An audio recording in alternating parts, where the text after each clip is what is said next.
Alors que les chauffeurs de bus du Tremblay en France exercent leur droit de retrait 2 jours après le caillassage et l'incendie de l'un de leurs véhicules, ceux de STA qui desservent Corbeil entrent dans leur 17e jour de grève.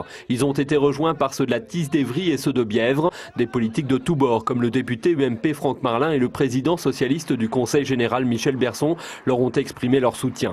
Les salariés de ces 3 sociétés se sont dit bouleversés par les événements de Seine-Saint-Denis. Nous, ça nous affecte beaucoup parce que faut savoir que nous desservons le réseau urbain de Corbeil-Essonnes. Donc, comme vous le savez, c'est pas une ville qui est facile. Et on n'est pas sécurisé sur les secteurs en sachant qu'ici, on est dans une zone sensible et dangereuse.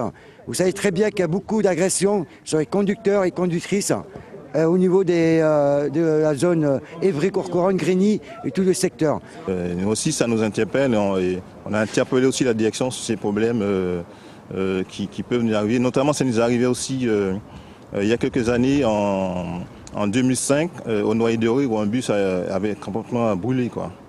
À Évry, ce matin, des passagers ont attendu plus d'1 heure avant d'avoir un bus. Certains grognent, d'autres se disent solidaires des conducteurs. C'est normal, c'est un peu. Pour la sécurité, ils ont raison.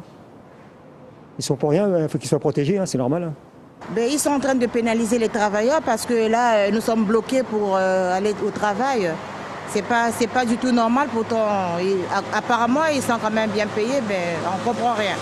En pleine négociation salariale, justement, les chauffeurs de STA demandent une augmentation de 4% quand la direction ne leur accorderait que 2,2%.